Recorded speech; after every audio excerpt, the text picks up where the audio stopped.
Humans are the most unpredictable species in the galaxy, Commander VCK thought, his mandibles twitching in frustration as he paced back and forth in the dimly lit command room of the Belron mothership. The sleek and sterile environment, filled with the hum of machinery, barely registered in his mind.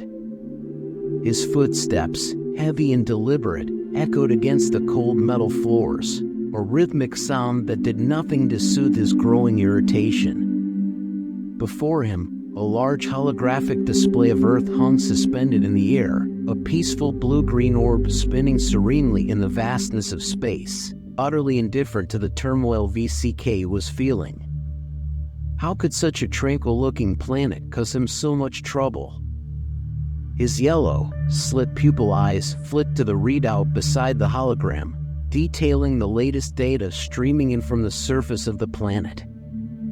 The information was flashing in rapid succession, numbers and images he could barely process. It was unfathomable. The results from their tactical assault were unbelievable, bordering on absurd, and his mind reeled with the implications. This wasn't how it was supposed to go. Not at all. They should be overwhelmed by now, VCK muttered, his voice a guttural hiss as it echoed in the empty space. His claws clicked together in agitation, his frustration building. Drowning, floundering in panic. But instead, they're swimming? The last word dripped from his mouth as though it were a vile curse, his disbelief palpable. For a moment, the only sound in the room was the faint hum of the ship's systems and VCK's heavy breathing. His tail flicked sharply behind him in agitation, knocking over a small console that stood too close. He didn't care. His mind was fixated on one singular, frustrating thought: Earth and its maddening inhabitants were defying every expectation. Across from him stood General Turkal, a towering figure even by Belron standards, his form rigid with years of discipline and military precision. His scales, dark and glistening, caught the low light of the command room, casting faint shadows across his angular features. A veteran of countless planetary campaigns, Turkal had long since mastered the art of patience and stoicism, but even he was struggling to comprehend the situation. His arms were crossed over his chest, his eyes, cold and calculating, fixed on the hologram of Earth. He had not spoken since the reports began coming in, but his silence was telling. There was a tension in the room, thick and oppressive, hanging over them like a storm cloud waiting to burst. The Belron Empire had deployed this tactic countless times before: unleash massive water bombs, flood the surface of the planet, watch as the native inhabitants succumb to the rising tides. It was a simple, efficient method of planetary domination, clean, swift, and merciless. Civilizations crumbled beneath the weight of the water, cities washed away, and populations drowned in the chaos. It had worked every time. Until now.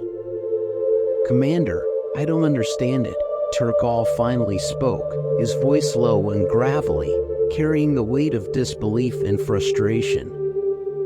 "We've obliterated entire civilizations using this method. The bomb payloads are enough to flood half a continent in a matter of hours. By now, they should be desperate, begging for some way out. They're not," VCK spat, his voice thick with venom. He turned abruptly toward a nearby console, his claws slamming down on the control panel with a force that made the machinery tremble. He felt the vibrations under his hand, the slight give of the controls beneath his strength, and it gave him a fleeting sense of control in a situation that felt increasingly out of his grasp.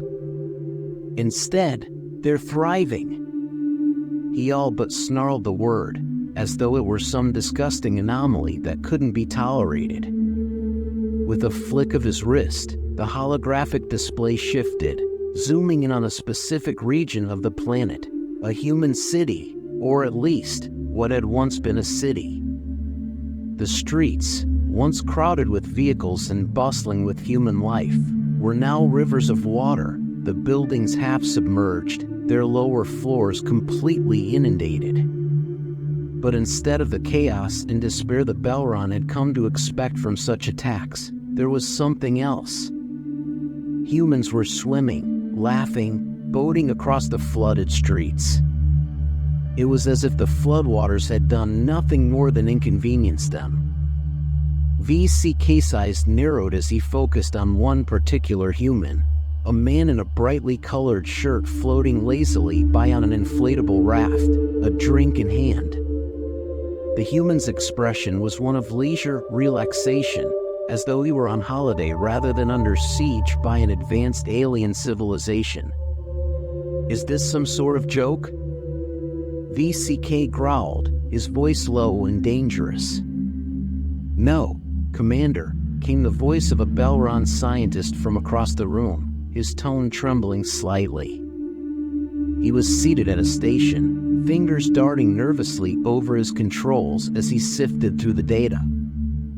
He hadn't spoken much during the entire operation, preferring to keep his head down and avoid drawing attention, but now he could no longer remain silent. The humans, they're adapting to the water. Their bodies are adjusting, metabolizing the moisture at an accelerated rate. It's unlike anything we've ever observed. VCK's head whipped around to face the scientist, his eyes narrowing into dangerous slits. "Adapting?" He repeated the word, his voice laced with disbelief and simmering rage. "Impossible." The scientist's fingers hesitated for just a moment over the console before he continued, his voice quieter now, as if he were afraid of provoking the commander's wrath. "The data doesn't lie, sir. The humans, they're not succumbing to the water as we expected. In fact, they're thriving in it." VCK stared at him, his mind struggling to process the information. Thriving? How could they be thriving? Water was supposed to be their downfall, not their salvation. This tactic had been used time and time again, and it had never failed. And yet, here, on Earth, it was failing spectacularly. Initial panic had indeed swept across the planet when the first wave of water bombs had fallen, flooding entire cities and forcing millions of people to flee to higher ground. There had been chaos, as expected. But then, something strange began to happen. Instead of floundering helplessly, instead of succumbing to the rising waters as all other species had before them, the humans had started to adapt. Slowly at first, but then with increasing speed, they had learned to navigate the flooded world around them. They waded through the water, swam with ease, and in some cases, even seemed to be enjoying themselves. VCK couldn't fathom it. Meanwhile, far below on the planet's surface, in what had once been the barren Arizona desert, Captain Mark Davis trudged through the flooded corridors of the military bunker, the water up to his knees. His boots sloshed with each step, the sound of water splashing against the metal walls echoing around him. He was drenched, his uniform clinging uncomfortably to his skin, but he hardly noticed. His mind was too focused on the situation at hand. "This place is supposed to be top tier," Davis muttered under his breath as he kicked a floating piece of debris out of his path. It drifted lazily away, disappearing around a corner. Built to withstand anything, nuclear strikes, earthquakes, you name it. But apparently, no one thought to waterproof the place. Beside him, Sergeant Ryan Adams kept pace, his boots squishing with every step. "How much longer can we hold out down here, sir? The water's rising fast. If the flood doesn't get us, the shorted-out electronics will." Davis stopped walking and wiped his brow with the back of his hand, glancing up at the ceiling where water was dripping steadily from cracks in the concrete. The walls were damp, and the air was thick with humidity. He had spent years in military service, seen more than his fair share of disasters and conflicts, but nothing had prepared him for this. An alien invasion was one thing, but an invasion via water bombs? That was something out of a nightmare. "We're not drowning in this hole, Ryan," Davis said firmly, his voice filled with determination. "Grab what you need. We're heading topside." Adams looked at his captain as though he'd lost his mind. "Topside? But sir, the bombs." "I know," Davis interrupted, his tone leaving no room for argument. "The bombs are still falling. But staying down here isn't an option anymore. If we don't get out, we're done for. At least on the surface, we'll have a fighting chance." Adams hesitated for a moment, but then nodded, knowing that Davis was right. Staying underground any longer would be suicide. The two men quickly gathered their gear, strapping on weapons and supplies as they made their way through the rapidly flooding bunker. Water sloshed around their feet, the sound a constant reminder of the danger they were in. It wasn't long before they reached the exit and pushed open the heavy metal door that led to the surface. What awaited them was nothing short of surreal. The Arizona desert, a place that had once been dry and cracked, a vast stretch of barren land under the relentless sun, was now completely transformed. In its place was a shimmering lake, the water reflecting the orange and pink hues of the setting sun. The desert's natural topography had become unrecognizable, submerged under the weight of the alien onslaught. Small towns that had once stood proudly against the harsh desert winds were now mere islands, their rooftops barely visible above the waterline. Davis stood on the edge of the bunker's entrance, his hand shielding his eyes from the bright sunlight as he took in the sight before him. He had known the situation was bad, but seeing it with his own eyes was something else entirely. "Well," Davis said after a long moment, his voice thick with disbelief. "Would you look at that?" Adams stepped up beside him, his mouth hanging open in shock as he surveyed the flooded landscape. He had been born and raised in Arizona, spent his entire life in the desert, and seeing his home transformed into an alien-made lake was almost too much to comprehend. It's all gone," Adams whispered, his voice barely audible. Davis didn't respond immediately. Instead, he took a deep breath, trying to steady himself, trying to make sense of it all. The once familiar desert, the place he had known like the back of his hand, was now something completely different. And yet, as strange and unsettling as it was, there was something almost peaceful about it.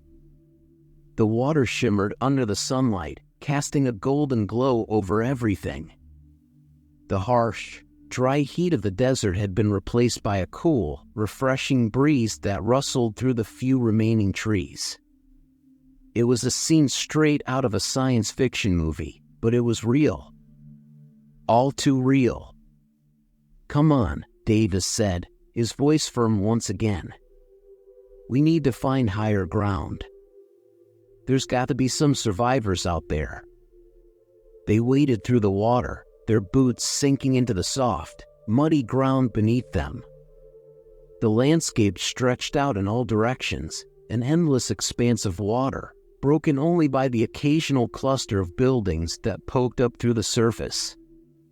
As they moved through what had once been a thriving desert town, they could see the remnants of the world that had been: cars half submerged, houses with water up to their roofs, street signs barely visible above the waves.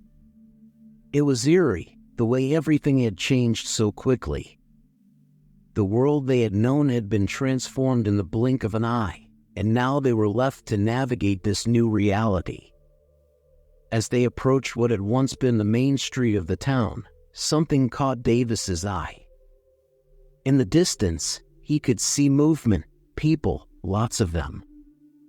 He quickened his pace, splashing through the water, and as they drew closer, the scene that unfolded before them was even more bizarre than anything they had seen so far.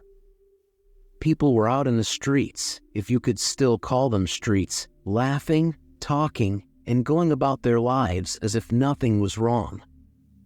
They were floating on inflatable rafts, paddling in makeshift boats, and even swimming. Children splashed in the water, their laughter filling the air as they played in a submerged town. A man in a pair of bright yellow swim trunks floated by on a pool float, a wide grin on his face as he waved at the soldiers. "Beautiful day, isn't it?" the man called out cheerfully. Adam stopped dead in his tracks, his eyes wide with disbelief. "Are you serious?